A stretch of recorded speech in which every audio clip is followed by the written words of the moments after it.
Happy Monday, and thanks for tuning into another edition of Another Dolphins Podcast. We have 3 to 4 training camp practices in the books. We're starting to learn about the 2024 Miami Dolphins. I got the brain trust with me today, Joshua Houtz, Brian Catt. We're going to dive into some of the biggest training camp battles and maybe some things that we should watch throughout the next month. Little sirens might be going off in our heads. But before we get into all that, football is back, gentlemen. How are we doing today? How was your weekend? Doing good. Not too many days away from preseason starting, and this is the time when August starts. Really from August to the end of the NFL draft. This is football season, so I'm ready to go. I'm still here, right? Is this working okay? I'm still here. Houtz is here because it said uploading recordings. I'm like, wait a second, I did not do anything. Yeah, I mean, I'm just glad football's back in our lives, and we're sitting here being able to break down some of these training camp battles that we're going to watch over the next few weeks because, for every player that's solidified on the roster, there's few players that are sitting here battling for their lives. So exciting times ahead. None of us being in South Florida, we all do the same things. We're refreshing the Twitter timeline, really looking for – there's a lot of content coming out. So we're really going to try to pick and choose and identify the best scenarios and maybe some competition battles you didn't necessarily expect. So to kind of set the stage here, Travis Wingfield was talking with Coach Mike McDaniel. I think it was actually McDaniel talking with media members, but he spoke about how Miami's mindset throughout training camp is going to be that they're going to rotate players' rest days, so there's not too much pull on a specific position group. We heard that there were some practices. I think it was the first time Tua didn't practice, that it was also Jordan Poyer, Calais Campbell, and Jonnu Smith also didn't practice. So, Kat, I want to start with you. What does this mean in terms of opportunities? Are we going to fall into some traps here where maybe we'll see some backups get some extra snaps and maybe fall in love with them a little too quickly? Yeah, I mean, I think you're going to see some backups and some guys who wouldn't get the opportunity, get those opportunities. And that tends to be part of the deal with players like Jordan Poyer, who have been in the NFL for, it's his 13th season. Calais Campbell's 38 years old. Jonnu Smith's been in the league for a long time. I mean, that tends to be part of the deal when these veterans come aboard. So, and I feel that at Calais Campbell, Jordan Poyer, Jonnu Smith, their jobs are firmly entrenched. But it's good to see these younger guys get some opportunities too. Yeah, and the one name I think you said was Tanner Conner. I mean, that's a guy that we've been, again, waiting for something to happen. So if this is when he gets to break out, when he finally gets his opportunity, maybe that's what inevitably keeps him on this roster over a Julian Hill or one of those things. So everybody temper your expectations right now, but it's so hard not to get excited. I mean, we've already crowned Taj Washington, and we saw him in rookie minicamp like twice. Last year, the Miami Dolphins leaned heavily. Tyreek Hill, Jalen Waddle, that was their offense. And we saw near the end of the year that the Dolphins were desperate for another playmaker at wide receiver. When we're looking at the construction of the 53-man roster, it's pretty simple that Miami's top 3 wide receivers are going to be Tyreek Hill, Jalen Waddle, and Odell Beckham Jr. But, Kat, we have heard that Odell Beckham Jr. is on the PUP list. It's not necessarily an injury he suffered since joining the Dolphins. It's nothing unexpected. But considering that the Dolphins are still looking for that third wide receiver, we think Odell Beckham is going to be it. But when we get tweets from Travis Wingfield on Friday saying that River Craycraft catches a 65-yard touchdown from Tua, is there anything along those lines? Could we hear a scenario where River Craycraft has big practice and all of a sudden we're rethinking how we're talking about this wide receiver depth chart? Well, Craycraft is dependable, and he has a good chemistry with Tua. So if you start to see a situation where Odell Beckham is not going to be ready for the start of the season, which I don't expect, but if he is, then it greatly increases the odds Craycraft makes the team. And I really lump Odell Beckham and Jonnu Smith into one, where you're talking about being able to fill that slot position.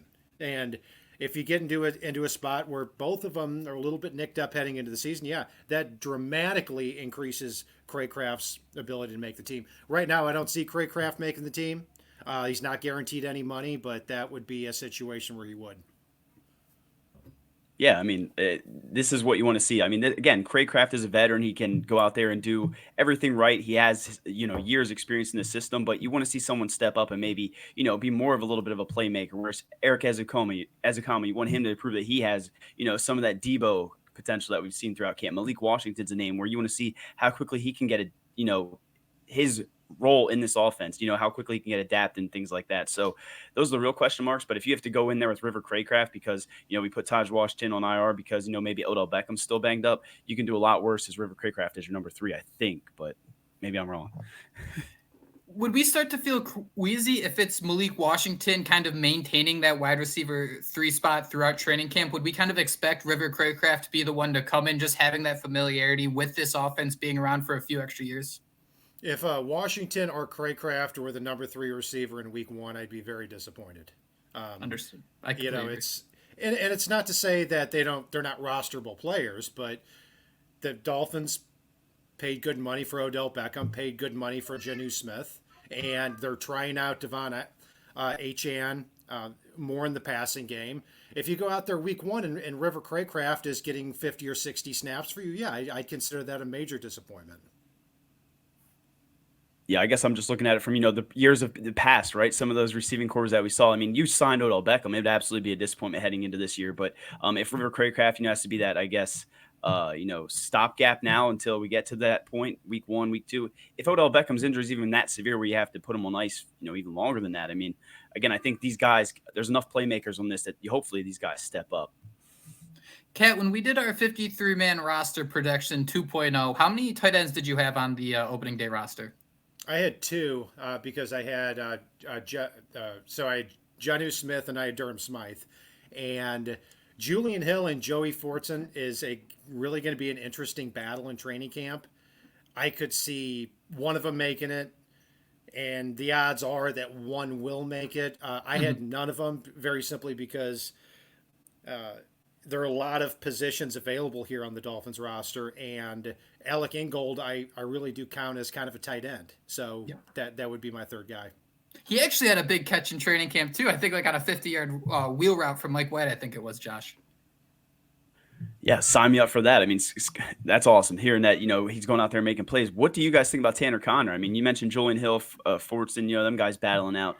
A lot of people are hyped about Tanner Conner. I mean, the Dolphins saw enough in him, at least the speed or whatever it might have been, that they kept him around this long. Do you think he's entrenched in maybe that battle? I mean, I thought Jake and I both picked 3 tight ends to make the roster, but, now we're hearing Tanner Conner stepping up. It makes the decision all that much harder for the Dolphins. When you look at Jonnu Smith and Durham Smythe, those kind of fit into that category we were talking about where we think they could have Mike McDaniel rest days. And I don't want to deflect the question here, but Kat, when you think if both Jonnu Smith and Durham Smythe, let's say, are having a rest day, what's more likely to stick out? And this is kind of a weird dynamic the Dolphins are dealing with. They have 3 different type of tight ends here, where I think Julian Hill is kind of like that Durham Smythe. He's going to get you an 8-yard reception. He's going to be there for you over the middle. Tanner Conner can break away from you with his speed. And then you got Jody Fortson, who is an absolute red zone target mismatch. So when you're thinking about the opportunities to play in this Miami Dolphins offense, it's going to feature Tyreek Hill and Jalen Waddle. Just in training camp, just in practice, which one of those 3 skill sets do you see really taking advantage of those opportunities? I look at it, Julian Hill having the leg up on the other 2 guys because he brings a little bit something different to the table. Is more of that hand in the ground, inline tight end.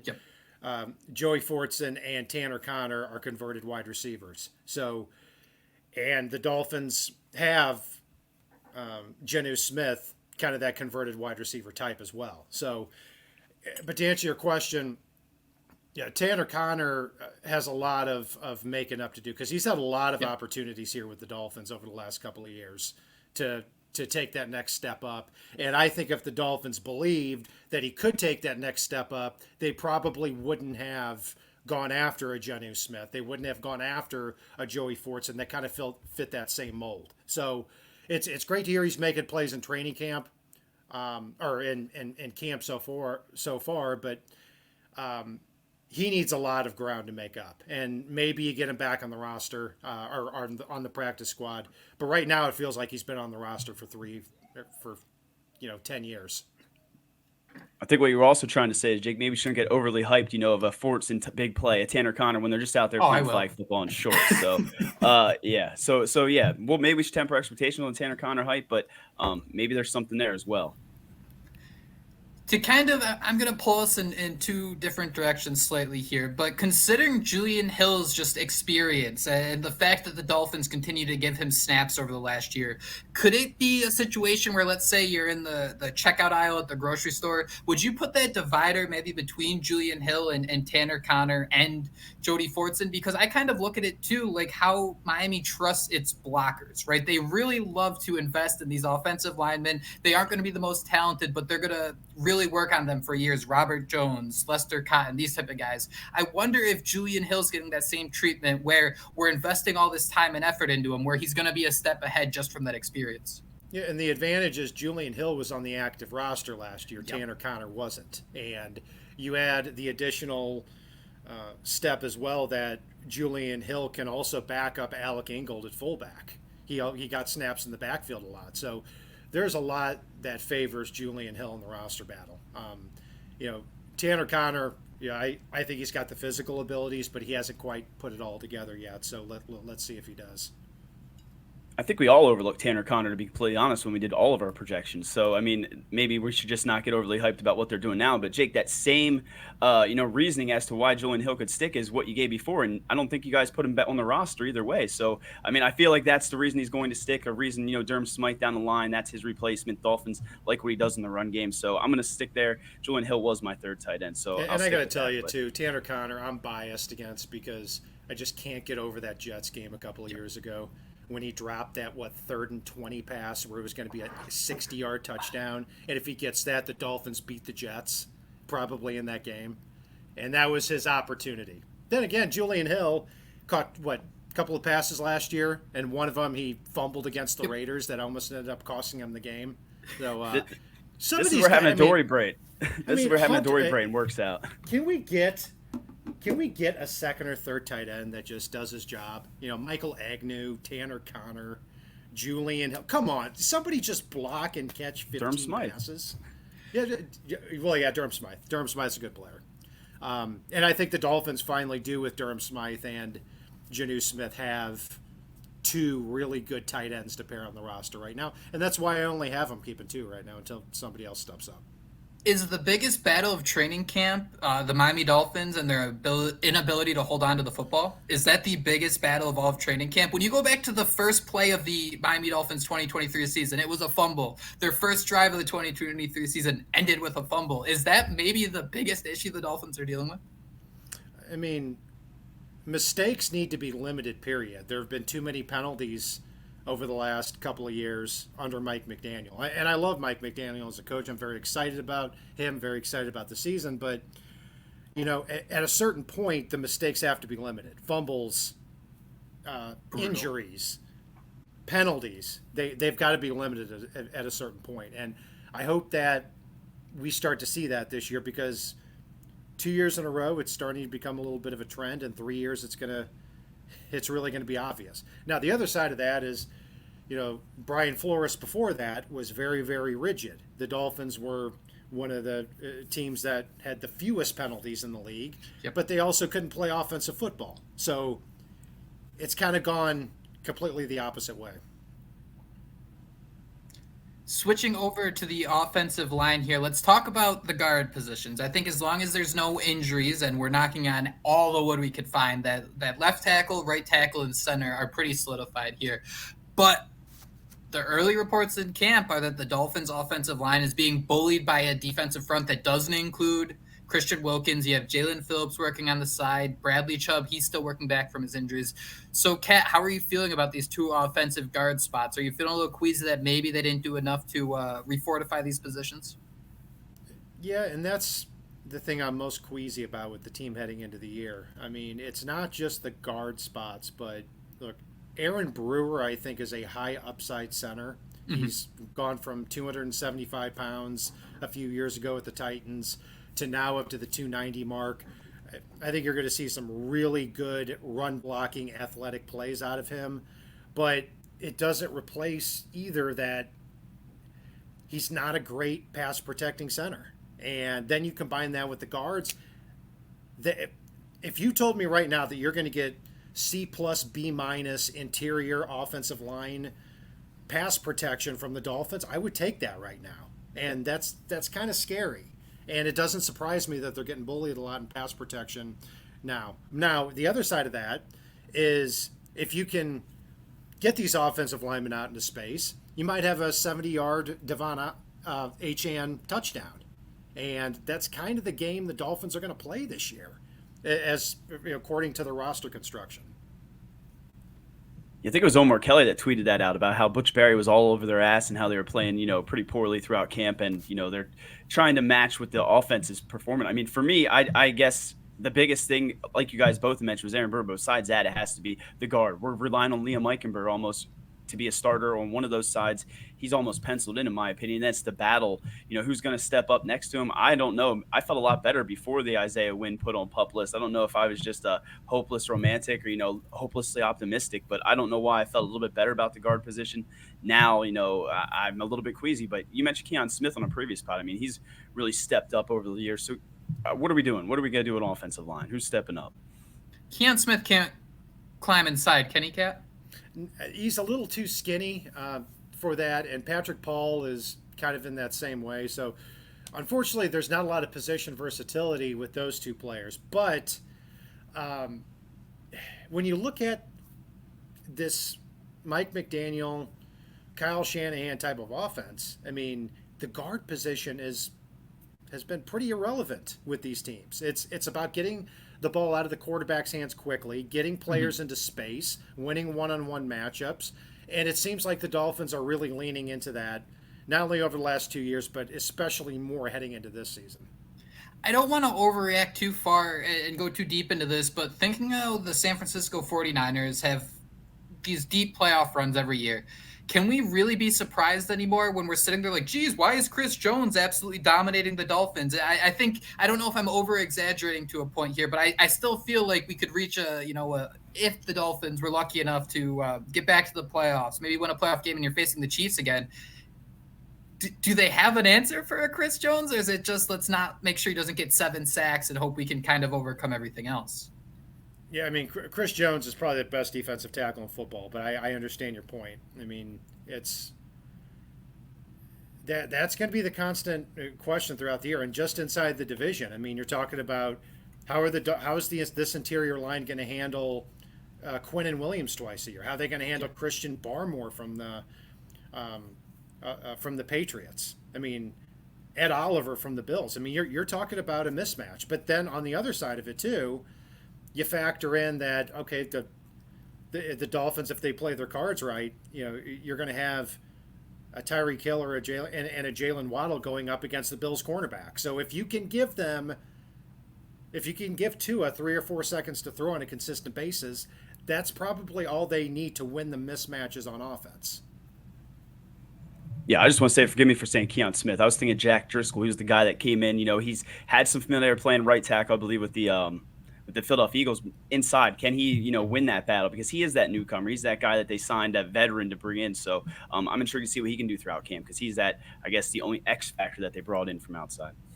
Since Mike McDaniel arrived, run through the offensive linemen they've signed. Connor Williams, he came in, and I think he outkicked expectations. Isaiah Wynn, I think, was good enough. And if we kind of gave Jack Driscoll that same height to leap, just give us 700 snaps. Isaiah Wynn, I don't think he allowed a single sack.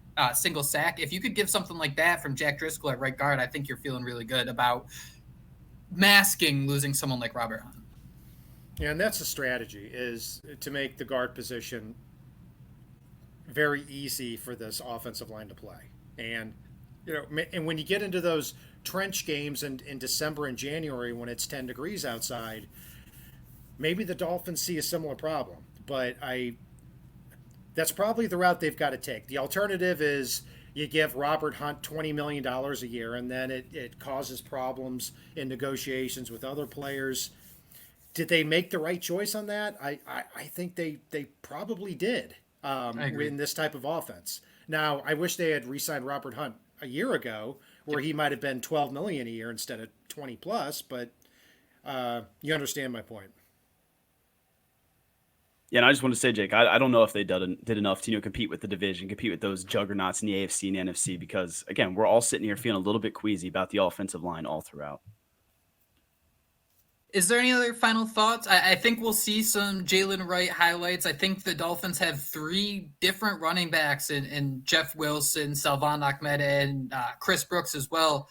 Kat, just if you were to sit there scrolling on your timeline, who would you be surprised to see the most out of those 3, Jeff Wilson, Salvon Ahmed, and Chris Brooks, like in terms of getting some hype and getting some love during practice? Well, I don't know why Savon Ahmed's still here, to be honest with you.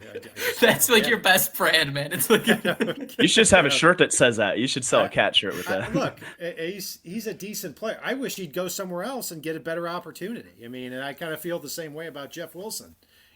If Jeff Wilson is truly okay with being fresh on the bench, making a couple of $1 million a year, and getting the ball when his number is called, he's a great 4th running back to have on the team.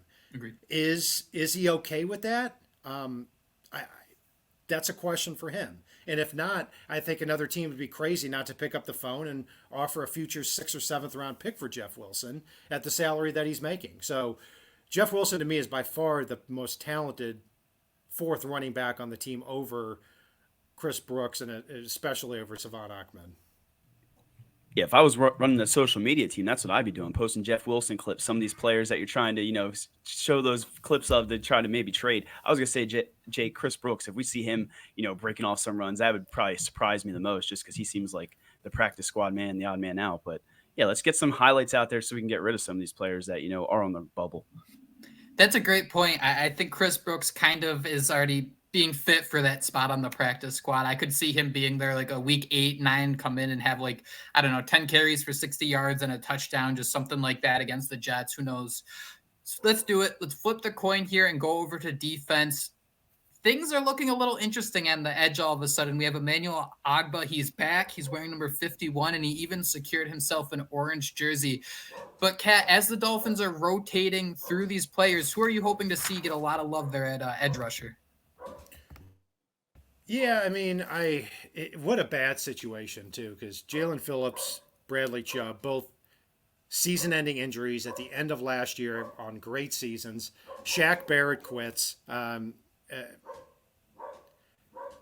And Emmanuel Ogbah they bring back, but Emmanuel Ogbah was bad last year. I mean, I guess your options are pretty limited. I was kind of hoping they would get Yannick Ngakoue, but Ogbah, I'm rooting for. Maybe the change to 51 helps him, but I'm not exactly excited about the edge position. But when you get your top 3 or 4 guys completely axed off the roster here, what else are you going to do? I'm more excited that the Dolphins drafted Chop Robinson in the 1st round and also Mo Camara in the 5th round. Maybe they knew something that we didn't here in the draft, but very glad they spent their 1st round pick on an edge rusher. Otherwise, I'd be at a loss of what the Dolphins should do. Yeah, I know we're doing this on Monday, but over the Friday, I believe it was. I think Chop Robinson, Thursday maybe. Chop Robinson was really, showing up that a lot of people were talking about. You could see his first step, things like that. So again, we talked about Jake. It'd be so nice to see Chop Robinson, surpass some of these guys with just his play. But getting Emmanuel Ogbah back seemed like the best case situation for the Miami Dolphins, given his experience with the team and what he's, his unfinished business, things like that. Kat, could you see Cameron Good coming back and making any noise in training camp? I don't know what his injury timeline is specifically, but I thought I remember reading that he was up and walking, moving around. Yeah, I'd expect at training camp. I mean, too. Excuse me. Sorry about that. Right, I'd expect him to start the season at least on PUP, and that's another layer to this. Is that Cameron Good was on and off the practice squad, and the last 3 or 4 games that he played last year, he started to show that he was a very good player. I mean, or at least a rosterable player, both on special teams and on defense. And he probably would factor very much into this equation had he also not gotten hurt. But that's what it comes down to. If your top 4 edge rushers are gone already, there reaches a point where there's not a lot that you can do. So we're going to be putting our money on the youngsters here, Chop Robinson and Mo Camara. Yeah, I know it sucks, but I mean, these are guys that are on the PUP list, or whatever may happen. You'll eventually get them back. That's not the worst case to have when you want to see guys like Chop Robinson, Mo Kamara stand out. So, yeah, like you mentioned, Cam looked pretty good at times last season.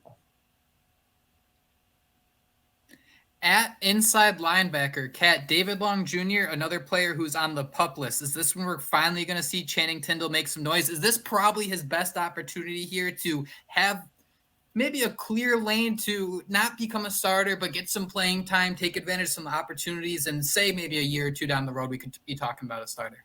And when he was drafted, we knew he was a raw player coming out of Georgia, and he's played a lot of snaps on special teams.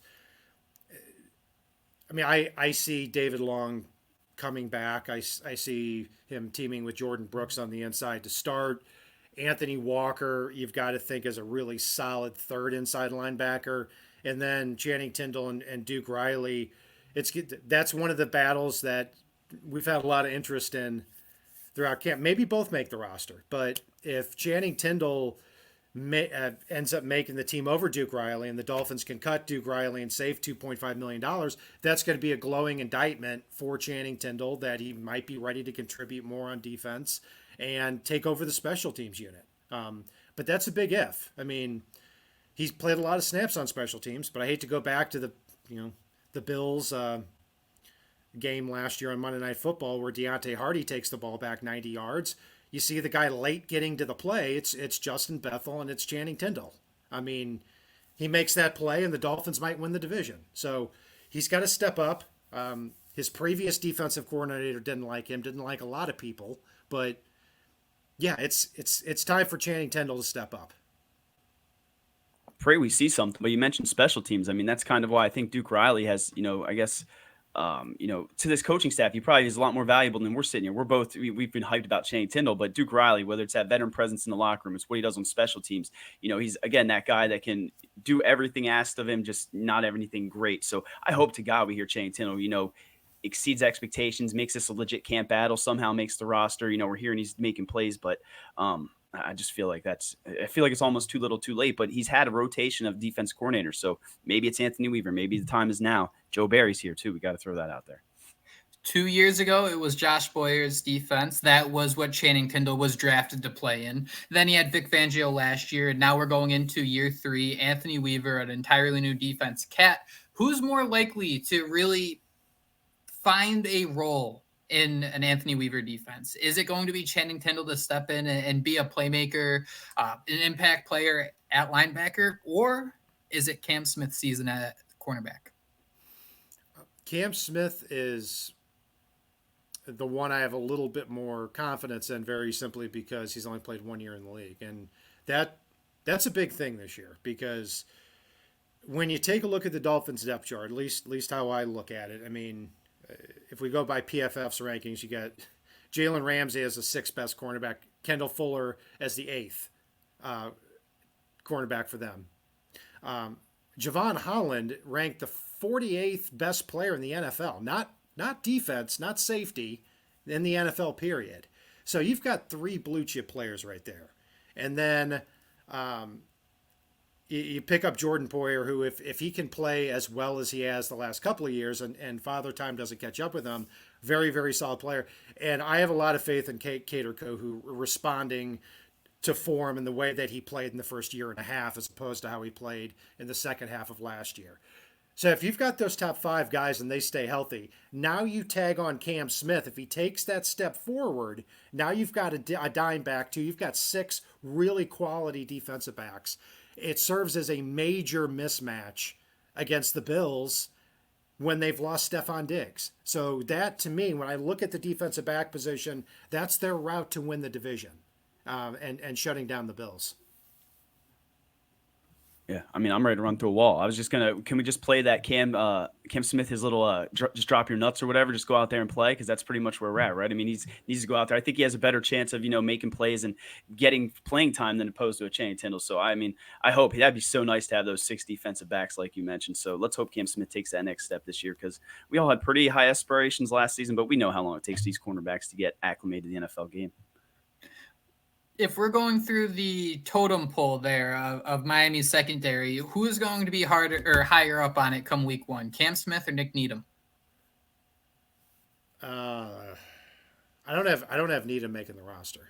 And look, Nick Needham tore his Achilles on October 23rd, 2022 against the Steelers on Monday Night Football. He has played 73 defensive snaps since that day.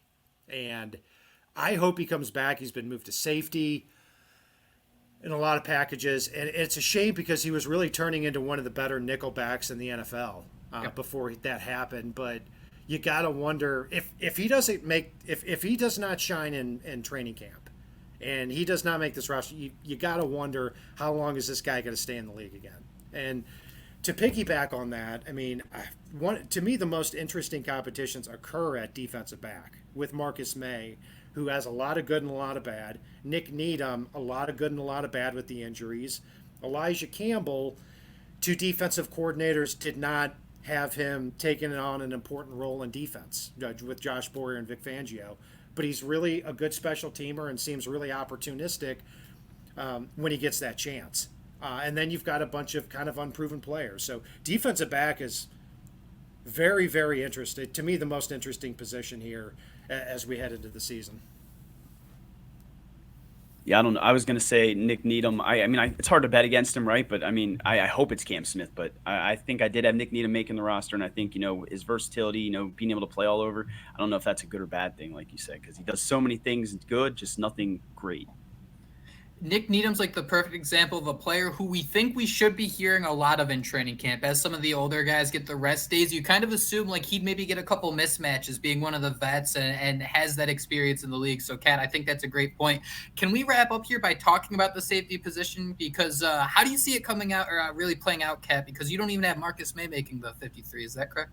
Yeah, I don't have May and I don't have Needham making the roster. I've got McMorris, I've got Elijah Campbell, and I've got Ethan Bonner.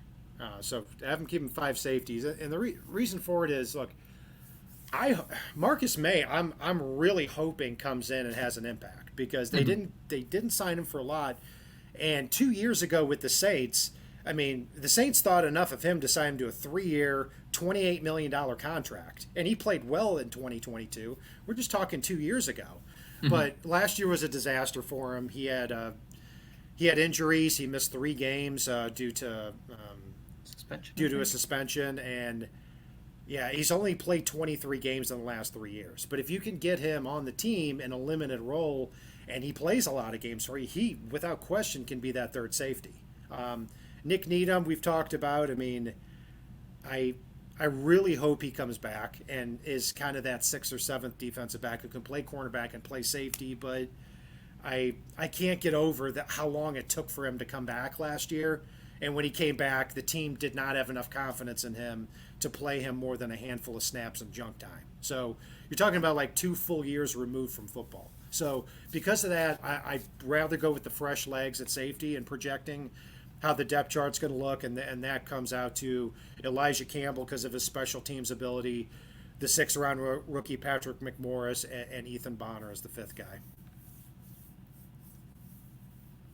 Yeah, I mean, it's hard to argue. And I mean, again, this is one of the most fascinating things to watch. And I know Jake and I talked about on Friday. If there was a Javon Holland scare early in practice, if that were to happen, I mean, I feel like this defense would just, almost cripple underneath itself. So I was intrigued to see which of these guys step up. Glad you mentioned Ethan Bonner because he seems like he's, again, that guy that's, that Tanner Connor realm, that guy that's just been lingering. They're developing. They want to see what he can do. And you need that speed on the back end. So intrigued to see what happens. Hopefully a guy steps up because, again, that we need that third safety, maybe even a 4th.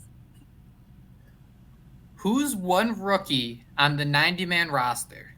When you consider that Mike McDaniel is rotating a lot of the veterans on these days, who's one undrafted rookie where once you start seeing their name, like in tweets, them making some sort of taking advantage of their opportunity, that they're not going to let it go? Who is one of those guys that you're going to see that maybe they just need to catch a spark and all of a sudden we got to overreact and think maybe they have a shot to make the roster? Oh, I don't care when it happens. If Storm Duck takes back a pick 6 in preseason, it's over. Forget about it. I mean, it won't matter. I mean, people are going to be throwing. I mean, it's kind of like it would be like the DeMaurier Stringfellow 99-yard catch from a couple of years ago, where people were up in arms that this guy was cut. How do you watch that play and not find a spot for him on your team? So Storm Duck's the guy. I was just gonna say Zeke Vandenberg because we talked about him before, and I know he had an interception, I think, last Thursday or something like that. So I was just throwing out a different name, but Storm Duck, he's that guy that everybody's watching, undrafted acorn. Would love to see him take a pick six, but then if it's Tua throwing it, yeah, that's gonna be all we hear about then throughout the day. And like everyone likes to think, yeah, it's because of his name, but the 6 foot frame, 195 pounds, I really think he's built to play in this Anthony Weaver defense. I think this defense is desperate for boundary corners. So I legitimately think if Storm Duck is someone who kind of starts making some noise, there's a clear path for him to really make the roster. Another name I want to throw out before we get out there, I kind of wanted to throw out maybe like a Byron Matos. Who was the other guy? Matthew Jones, an offensive lineman, just because the Dolphins seem to keep one undrafted guy around every year. But the name I'm going to stick with because of just the Dolphins' dire need to get to the quarterback, Grayson Murphy, the outside linebacker from UCLA. He's one of those guys I think we're not going to hear a lot of right away. I mean, we got Emmanuel Ogbah getting the orange jersey. There's people hyping up Chop Robinson, that first step he has. And then you have Mohamed Kamara, who's just a very, very physical, violent pass rusher. But I think as, you're hearing 6-7 plays over a couple minute stretch, Grayson Murphy's a name that, all of a sudden he had 3 sacks on Mike White today is something I could see unfolding. Yeah, I mean, this is somebody that physically you can understand why he went undrafted, but from a production standpoint, just somebody who comes out and performs. And he's somebody that if he continues to do well, most teams carry 5 edge rushers. And right now the Dolphins have a distinct need as that 5th edge rusher, and then you get to the point where, like, do you want to shelve out another $3, $4, $5 million for Yannick Ngakoue in a reserve role, or are you going to try to piggyback on what Grayson Murphy is starting to do? You're probably going to go with the younger guy. So, no, I'm definitely rooting for him because the Dolphins right now can use all the pass rushers they can get. We need that Grayson Murphy pressure leading to that Storm Duck pick six. That's what we need. And also Grayson Murphy, don't know if you guys knew, he was he was a second-round pick in the UFL draft. Oh, was he really? He was. Interesting. And, so a lot of other people are starting to take notice. He and Gabriel Murphy, his twin brother, I expected to both get drafted. They both went undrafted. Must have been a terrible day in that house. I mean, both of them were projected, I think, that 4 to 7 round where there were, I mean, God, I'd hate to, could you imagine being a parent just seeing both kids just staring at the phones waiting for that? Sitting through 7 rounds of the NFL draft where they're not like, the Murphy parents are probably not like us where we sit through 7 rounds and we can, It's still tough. It's rough, man. Sitting through all 7 and then waiting for your poor kids to get drafted, that's hell. I mean, yeah, it's like, but to say, okay, if you're the Murphy parents, okay, we're going to watch the NFL draft, all 7 rounds this year. You sit there for 2 days. And then your twin sons don't get drafted when they're supposed to get drafted. Yeah. So, yes, I am really hoping for Grayson Murphy to make this team. To wrap up, I know I've said this twice. One final question I have here. Is there anybody you guys can think of who you don't want to land on the practice squad? Taj Washington was in that category with me before he was placed on IR because I kind of felt like a Mike McDaniel wide receiver. I don't think that 30 other teams in the NFL would let a Mike McDaniel wide receiver make it through waivers. Is there anybody you're really pounding the table on, like, hey, even if they struggle a little bit early, they need to make that 53-man roster?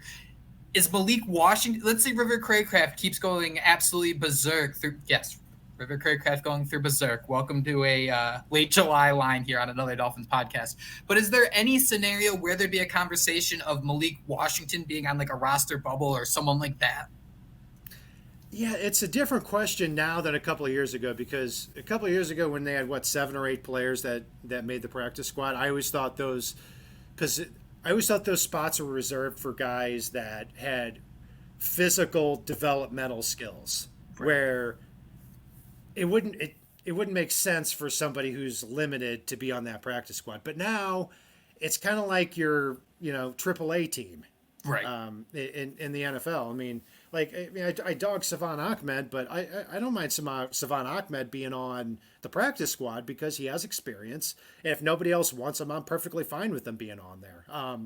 Now, Skylar Thompson who for some reason seems to be the darling of a lot of Dolphins fans' eye. I don't get it, but if he doesn't show enough to make the 53-man roster, yeah, I am going to look at that and say maybe you want to get a different quarterback. I think QB3 is not to be too critical. Sorry, Josh.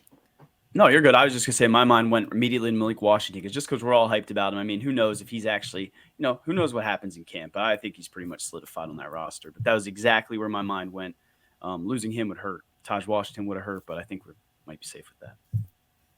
Boys, the clock is ticking. That first preseason game is right around the corner. Thank you guys both for joining me. Thank you, everyone, for listening to this episode of Another Dolphins Podcast. I don't say this a lot during the show. This is up there. I really enjoyed this podcast. So thank you guys for tuning in. Go out there, have a wonderful week, set it off with a great Monday. We will talk to you soon with another episode, getting deeper into Miami Dolphins training camp. But until then, fins up. Fins up. Fins up. Fins up.